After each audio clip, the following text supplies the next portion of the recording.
పూరా లోకల్. రాష్ట్ర రాజకీయాల్లో త్రిశంకు స్వర్గంలో వస్తున్న బీసీ రిజర్వేషన్ 42% అమలవుతుందా లేదా అనే సందిగ్ధ పరిస్థితుల్లో స్థానిక ఎన్నికలు కూడా కోర్టు ఆర్డర్తో ఓవైపు నిర్వహించాలని చెప్తే మరోవైపు ప్రభుత్వము తాము చేసిందంతా చేశాము, అయితే ఇదంతా కూడా కేంద్ర ప్రభుత్వం చేతిలో ఉందని చెప్తున్న పరిస్థితి. మొత్తానికి బీసీకి జరుగుతున్న అన్యాయం ఏంటి, బీసీల కోరిక ఏంటి, బీసీల డిమాండ్ ఏంటి, దీనిపైన ఇప్పటికే కుల సంఘాలన్నీ కూడా ఒకటై బీసీ సంబంధించి రిజర్వేషన్పై ఒత్తిడి చేస్తున్న పరిస్థితి మనం చూసాం. ఈ మధ్యకాలంలో బీసీ బంద్ కూడా నిర్వహించడం జరిగింది. మొత్తంగా బీసీకి కావాల్సిన 42% అమలుపై అసలు ఏం చేస్తే అమలు జరుగుతుంది, దీనికి సంబంధించిన న్యాయపరమైన డిమాండ్లు ఎలా ఉన్నాయి, న్యాయస్థానం మెట్టెక్కిన బీసీ రిజర్వేషన్కి సంబంధించిన కూడా పూర్తి ఒక నిర్ణయం కూడా రాకముందే మరోవైపు ప్రభుత్వం త్వరలోనే ఎన్నికలకు పోతున్న చెప్పిన పరిస్థితిలో కరీంనగర్లో రౌండ్ టేబుల్ సమావేశం జరిగింది. దీనికి సంబంధించి కుల సంఘాలతో పాటు చాలా రాజకీయ పార్టీలు కూడా ఇక్కడ పార్టిసిపేట్ చేయడం జరిగింది. వారితో మాట్లాడదాం. అసలు వీరి డిమాండ్ ఏంది, ఈ సమావేశానికి సంబంధించిన పూర్తిగా చర్చల్లో జరిగిన అవుట్పుట్ ఏంటి తెలుసుకునే ప్రయత్నం చేద్దాం. ఆల్ ఇండియా ఫార్వర్డ్ బ్లాక్ నుంచి అంబటి జోజిరెడ్డి మనతో ఉన్నారు. చెప్పండి, అసలు ఈ రౌండ్ టేబుల్ సమావేశం యొక్క అవుట్పుట్ ఏంటి?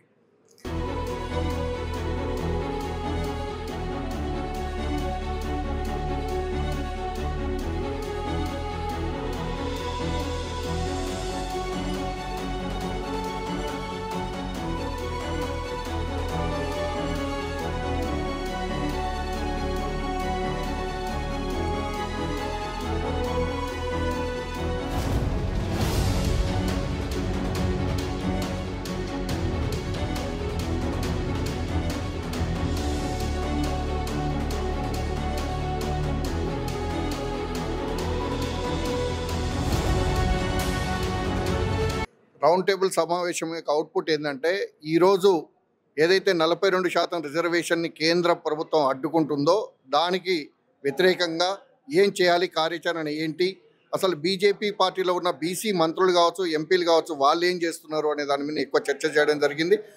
ముందు ఏ కార్యక్రమం చేపడితే ఈ బీసీ రిజర్వేషన్లకి కేంద్ర ప్రభుత్వం తల ఒగ్గుద్దో ఆ విధంగా కార్యాచరణ చేపట్టాలని చెప్పేసి కూడా అందరం ఒక నిర్ణయం తీసుకోవడం జరిగింది.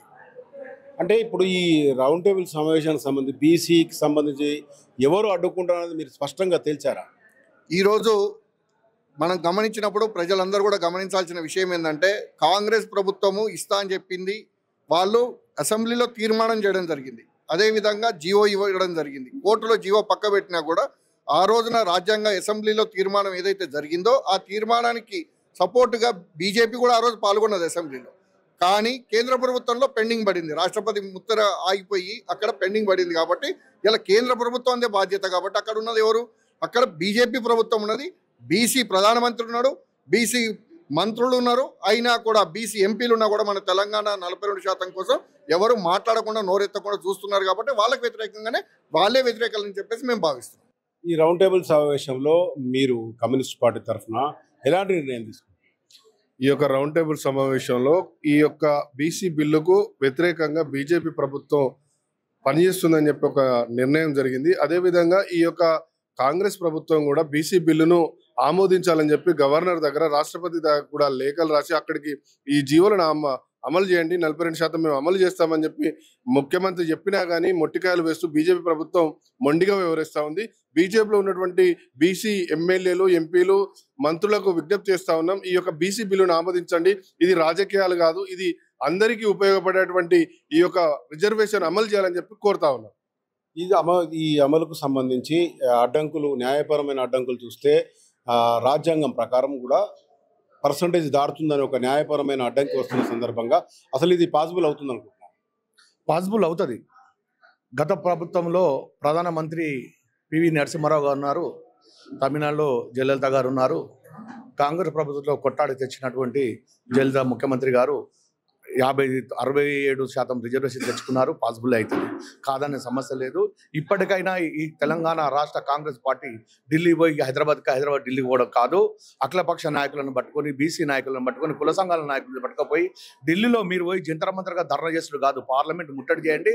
ఈ పార్లమెంటులో బిల్లు వచ్చేదాకా పోరాడండి. మా నాయకులను బీసీ సంఘానికి తీసుకుపోయి 2 రోజులు ఢిల్లీలో మకాం వేసుకొని పార్లమెంటు ముట్టడి కార్యక్రమం చేస్తే అప్పుడున్న వాళ్ళ మనసు కరిగి మనకు రిజర్వేషన్ 100% కల్పిస్తారని చెప్పి తెలియజేస్తున్న బీసీ సంఘాల తరఫున.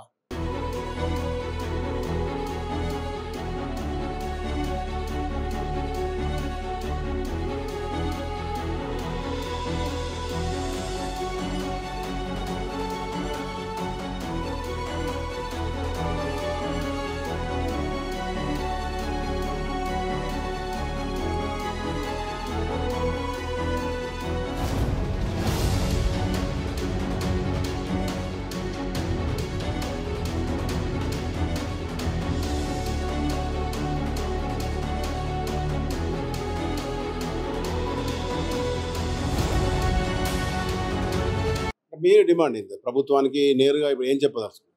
మేము కూడా చెప్పదలుచుకున్నది ఏంటి అంటే బీసీ సంఘాలకి కంపల్సరీ బీసీ సంఘాలు అనేది 42% రిజర్వేషన్ కావాలి. అందులో బీసీ సంఘాలకు కూడా మహిళా రిజర్వేషన్ కూడా కావాలి. ఎందుకంటే మనం బీసీలం ఎక్కువ ఉన్నాం, తక్కువ లేము. బీసీలం ఉన్నాము, బీసీ మంత్రులు ఉన్నారు, అందరు ఉన్నారు. వాళ్ళను మనము పోయి మనం మాట్లాడి వాళ్ళని పట్టుకొని మనం సెంట్రల్కి పోదాం. డైరెక్ట్ పోయి అక్కడ బీసీ సంఘాలు సంప్రదిస్తే 100% మనకు వస్తుంది. ఎందుకంటే మనం తక్కువ లేము, బీసీల వాళ్ళే ఎక్కువ ఉన్నారు కాబట్టి కంపల్సరీ మనం పోరాటం చేయాలి. పోరాటం చేస్తే కంపల్సరీ వస్తుంది అనేది మేము ఆశిస్తున్నాం. ఒకవేళ అంటే పోరాటం అనేది వచ్చింది సందర్భంగా చూస్తే ఇప్పటికే చాలా ప్రచారం జరిగింది, స్థానిక ఎన్నికలు జరగాల్సి ఉంది. రిజర్వేషన్ ప్రక్రియ పూర్తి కాకముందు ఎన్నికలు పోయే పరిస్థితి లేదు. ఓవైపు కోర్టు పెట్టమంటుంది, మరోవైపు ప్రభుత్వం ఇంకా వెయిటింగ్లోనే ఉంది. రేపు ఎల్లుండో నిర్ణయం తీసుకున్న పరిస్థితిలో మీ కార్యాచరణ ఎలా ఉంది? పాత పద్ధతిలో రిజర్వేషన్లు అనుగుణంగా నిర్వహించుకుంటే స్థానిక ఎన్నికలు నిర్వహించుకుని మాకు అభ్యంతరం అని హైకోర్టు చెప్పింది. కానీ ఈ మొత్తం ఎపిసోడ్లో అసలు రాజ్యాంగ సవరణ చేయకుండా బీసీ రిజర్వేషన్ అమలు అయ్యేటువంటి పరిస్థితి లేదు. రేపు రాబోయేటటువంటి శీతాకాల సమావేశాల్లో కేంద్రంలో ఉన్నటువంటి బీజేపీ ప్రభుత్వము 50% రిజర్వేషన్లు ఏదైతే స్లాబ్ ఉందో దాన్ని ఎత్తివేస్తూ పార్లమెంట్లో చట్టం చేస్తే, రాజ్యాంగ సవరణ చేస్తే మాత్రం సాధ్యమవుతుంది. 9వ షెడ్యూల్లో చేర్చాల్సిన అవసరం కూడా లేదు. ఇక్కడ ఉన్నటువంటి కాంగ్రెస్ పార్టీ కూడా అసెంబ్లీలో తీర్మానం చేసి 50% పరిమితి ఎత్తేస్తూ అసెంబ్లీలో తీర్మానం చేసి అప్పుడు కేంద్ర ప్రభుత్వానికి పంపిస్తే అప్పుడు కేంద్రం కారణంలో పడుతుంది. అందుకోసం అని చెప్పి రాష్ట్ర ప్రభుత్వం చేయాల్సిన పని రాష్ట్ర ప్రభుత్వం చేయాలి, కేంద్రం చేయాల్సిన పని అప్పుడు ప్రజలు తెలుసుకుంటారు. ఇప్పటికైతే ఈ రిజర్వేషన్ల అంశంలో మాత్రం నిజంగా బీసీల ద్రోహి, బీసీల వ్యతిరేకి మాత్రం బీజేపీ పార్టీ అని స్పష్టంగా అర్థమవుతుంది. ఇక్కడికి వచ్చిన వాళ్ళు కూడా అదే అర్థం చేసుకున్నారు. రేపు భవిష్యత్తులో గ్రామాన బీజేపీని ఎండగట్టేటువంటి కార్యక్రమం కూడా తీసుకుంటామని చెప్పేసి, అట్లాగే ఇక్కడ ఉన్నటువంటి కేంద్ర సహాయ మంత్రిగా ఉన్నటువంటి బండి సంజయ్ ఇల్లు కూడా ముట్టడించే కార్యక్రమాన్ని కూడా ఒక భవిష్యత్ కార్యాచరణలో తీసుకునేటువంటి అవకాశం కూడా ఉందని చెప్పి స్పష్టం చేస్తుంది.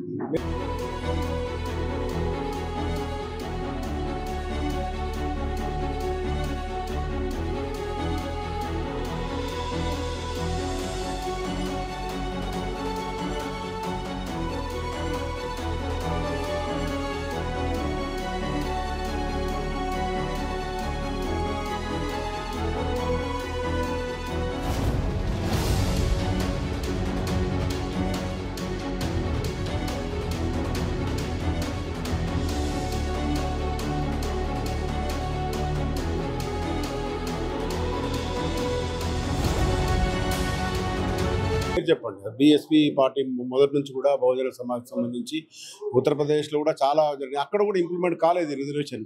ఈ తెలంగాణ రాష్ట్రానికి వచ్చే వరకు మీ పార్టీ ఎలా ఉండదు?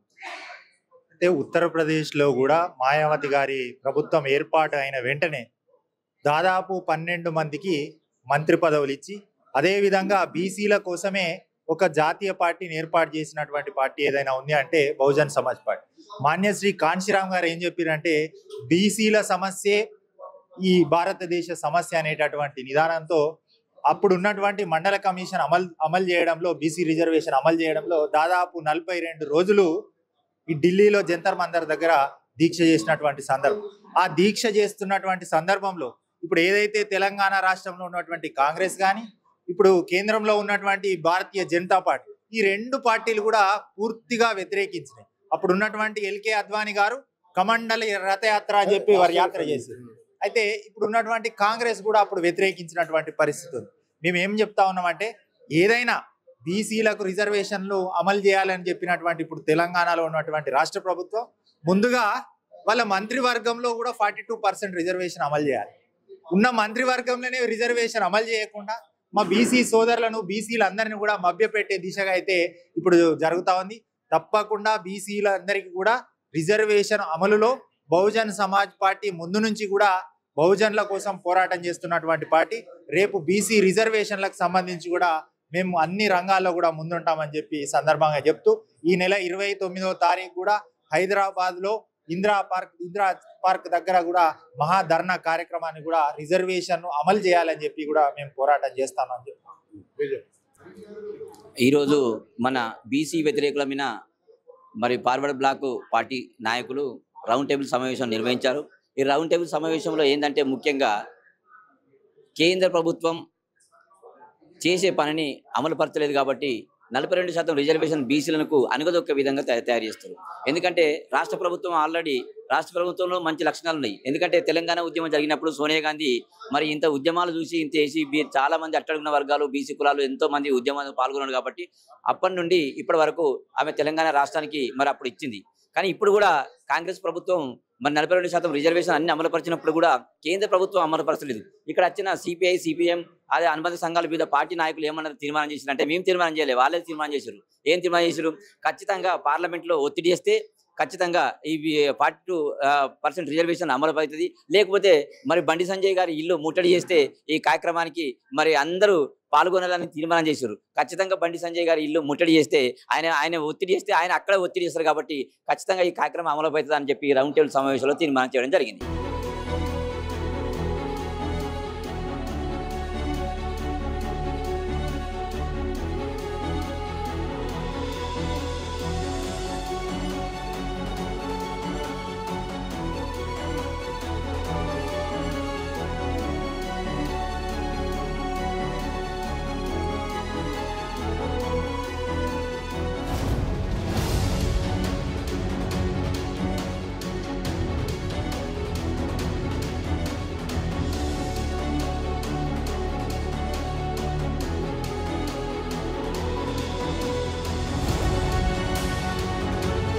ఇది మొత్తంగా చూస్తే బీసీ రిజర్వేషన్కి సంబంధించి ఇప్పటికే ఓవైపు రాష్ట్ర బంధు మొన్నటికి నిర్ణయించిన బీసీ సంఘాలన్నీ కూడా ఈరోజు రౌండ్ టేబుల్ సమావేశాన్ని కరీంనగర్ జిల్లా వేదికగా చేయడం జరిగింది. మొత్తానికి కేంద్ర ప్రభుత్వం పైనే ఈ రిజర్వేషన్కి సంబంధించిన అమలు పైన వారు డిమాండ్ చేస్తున్న పరిస్థితి.